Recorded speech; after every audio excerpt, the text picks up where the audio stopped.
Assalamualaikum warahmatullahi wabarakatuh. Saya Febri Fadli dari Tiga Indonesia Group. Pada kesempatan ini, saya ingin membeberkan 7 fakta yang perlu Anda tahu.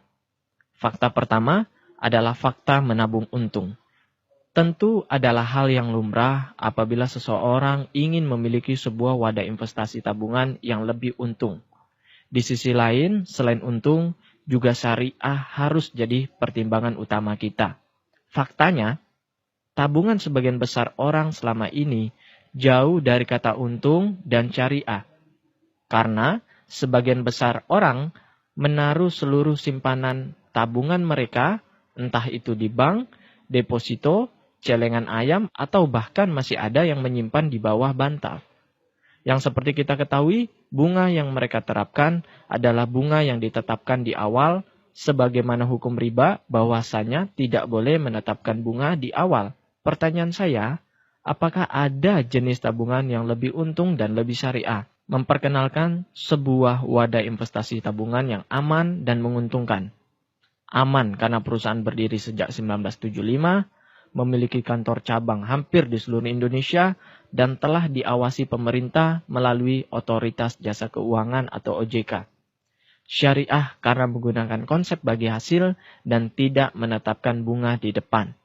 Menguntungkan karena pembagian hasil dalam tanda kutip bunga yang dibagikan rata-rata dalam 7 tahun terakhir di angka 14-20% per tahun.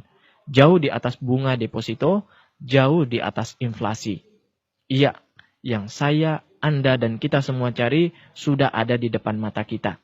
Memiliki investasi tabungan yang aman, menguntungkan, dan tidak menetapkan bunga di depan. Sebagaimana yang umat muslim anjurkan.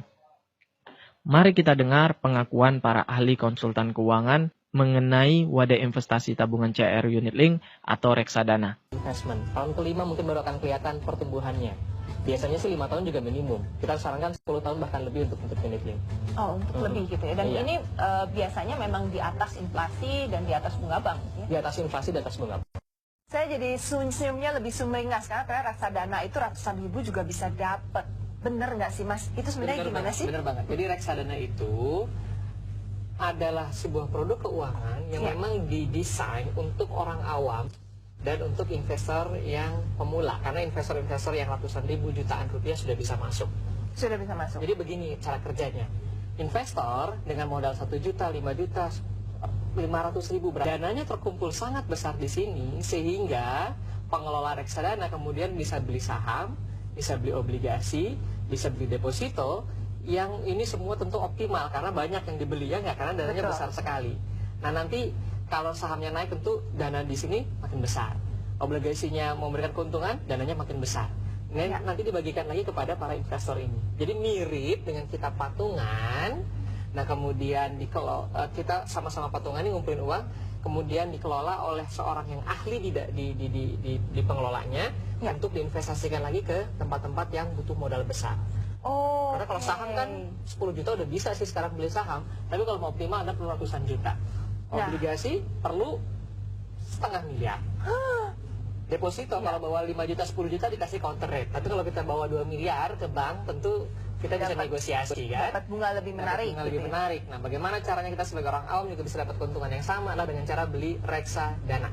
Oh, nah keuntungan investasi di reksadana itu apa saja? Ada 3 keuntungan kalau kita mau investasi di reksadana. Pertama, modal kecil. Tadi saya sampaikan, kita tidak perlu ratusan juta, tidak perlu miliaran untuk bisa punya saham, obligasi, dan berbagai macam deposito secara sekaligus. Kita cuma perlu ratusan ribu sampai jutaan rupiah, beli reksadana, dan reksadana ini kemudian akan investkan secara kolektif di produk-produk keuangan yang tadi. Nah, ini penting sekali karena kadang-kadang banyak juga yang mengatakan bahwa saya tuh nggak ngerti saham, nanti naik turun, masih melototin nggak gitu usah, karena keuntungan nomor 2 investasi reksadana adalah dana tadi yang besar tadi dikelola secara profesional oleh tim ahli yang namanya manajer investasi. Biar mereka yang melototin angka-angkanya gitu ya. Mereka yang nentuin saham apa yang dibeli, mereka yang menentukan obligasi apa yang dibeli, karena mereka memang ahli dan kita nanti akan terima laporan saja setiap bulan. Oke, Gitu caranya. kadang-kadang merasa bahwa awam saya nggak ngerti saham kapan naik, kapan turun, nanti takut rugi, taruh aja di reksadana, Taruh reksadana, nanti mereka yang akan kelola. Secara dikelola. kolektif tapi Secara kolektif ya. Dan yang ketiga keuntungannya adalah diversifikasi risiko. Ingat kita selalu diajarkan dari awal kan, kalau mau invest jangan di satu tempat karena menjaga risiko. Kalau yang ini bangkrut, yang rugi, yang masih ada yang lain yang naik. Jangan cuma semua di saham. Kita harus punya saham juga, obligasi juga, emas juga, dan lain-lain. Kata nenek saya nggak gitu, katanya jangan taruh telur di satu keranjang. Iya, Sama aja ya. taruh di satu keranjang itu Sama aja. Nah, kalau di reksadana, kita ketika beli saham, ratusan saham yang dibeli. Iya. Kita beli obligasi, puluhan obligasi yang dibeli. Kita taruh di bank, beberapa bank kita taruh uangnya. Oke. Nah, sehingga dengan reksadana, risikonya bisa lebih kecil. Kita nggak mungkin punya ratusan ribu terus taruh uangnya di berbagai macam Nggak bank ya. mungkin, tapi dengan reksadana dikolektifkan dulu, baru kita bisa beli. Nah, inilah keuntungannya kita beli reksadana. Sekarang Anda mulai tertarik ingin memiliki reksadana. Nah, kalau misalnya emas, setiap orang disarankan harus memiliki Iya. investasi emas. Kalau reksadana, Ini rahasia. apa itu? Tapi saya kasih tahu, Ya. semua perencana keuangan menyarankan kepada semua kliennya untuk selalu punya reksadana.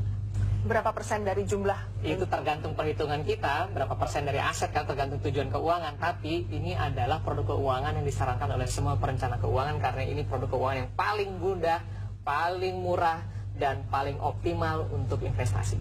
Waduh, kalau Ingat, gitu ini rahasia. rahasia ya cuma kita aja yang tahu. Welcome back, sudah jelas. Menabung di CAR lebih untung secara jangka panjang dan dianjurkan bahkan diwajibkan oleh para pakar keuangan. Mungkin Anda berkata, bahwasanya Anda adalah seorang karyawan di sebuah perusahaan yang menggaji Anda dengan gaji UMR atau di bawah 5 juta per bulan. Apakah CAR cocok untuk Anda dengan gaji sekecil itu? Justru karena hal itu, saya selalu mengingatkan kepada kawan-kawan sekalian, tabungan CAR lah yang lebih cocok untuk Anda.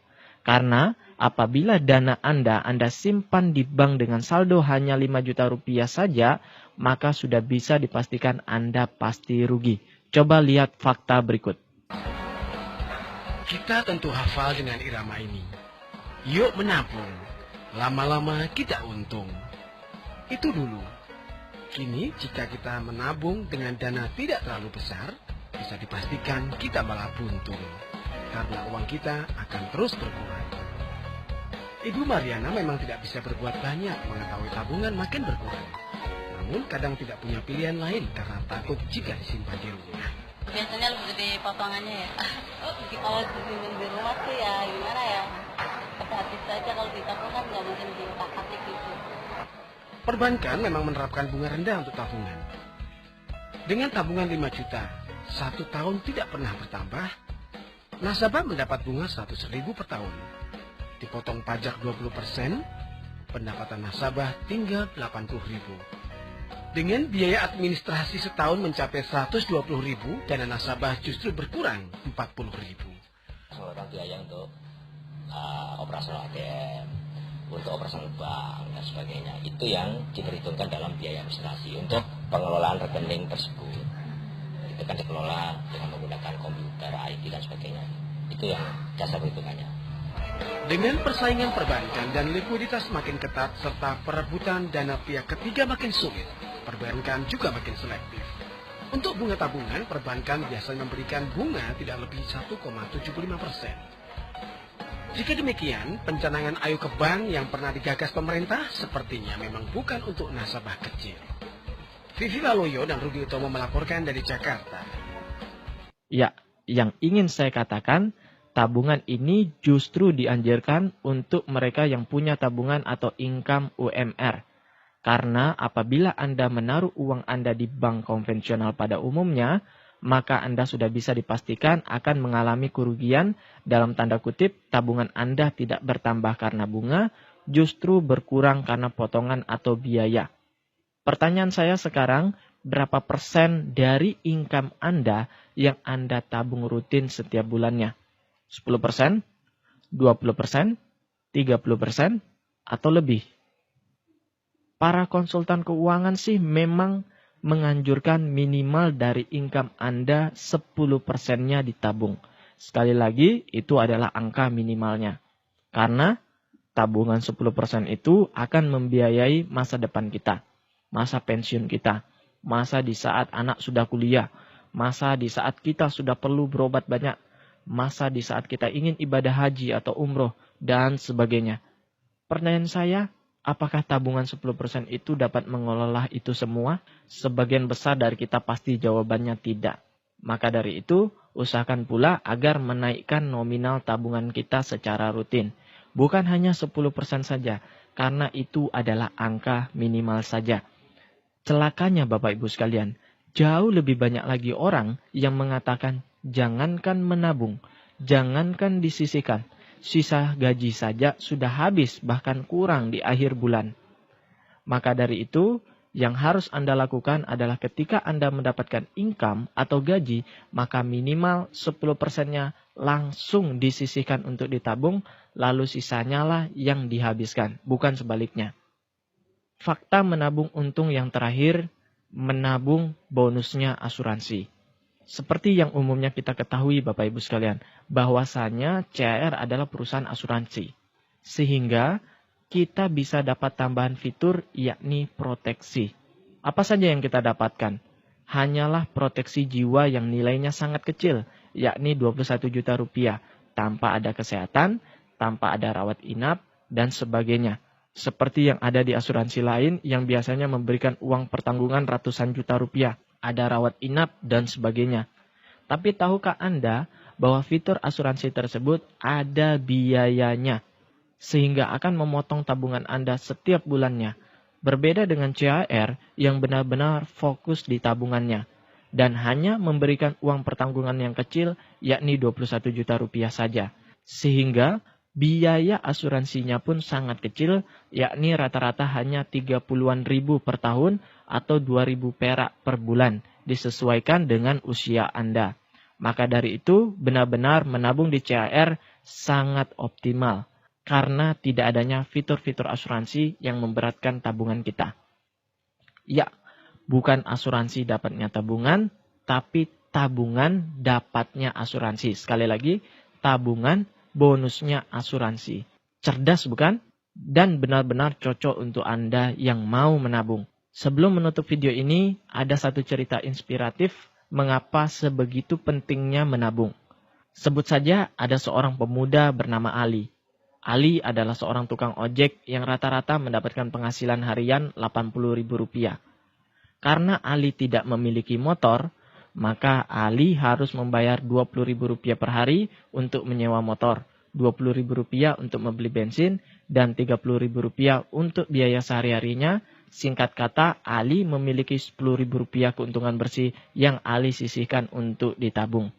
Dan Ali sisihkan selama 3 bulan, untuk bisa DP motor, dan akhirnya Ali bisa melakukan hal itu.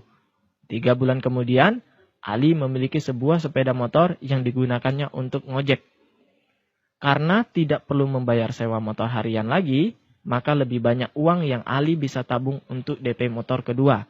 Ali melakukannya hingga 2 bulan, Ali bisa membeli motor kedua dan menyewakannya Rp20.000 per hari kepada orang lain. Dan terus-menerus, Ali memiliki motor ketiga dan disewakannya kepada orang lain lagi, dan Ali mendapatkan Rp20.000 per hari dari penyewa motor tersebut. Terus-menerus sampai Ali memiliki 20 motor. Sampai akhirnya Ali sadar untuk tidak ngojek lagi, tetapi semua motor yang Ali miliki disewakan kepada orang lain, dan Ali mendapatkan Rp20.000 per hari dari satu motor. Anda bisa bayangkan betapa cerdasnya Ali. Kesimpulannya, menabung bukan hanya untuk orang kaya. Menabung adalah sebuah strategi untuk hidup yang lebih baik di masa mendatang. Mari mengamankan rupiah kita dengan menabung cerdas bersama CAR. Saya Febri Fadli, mari menabung.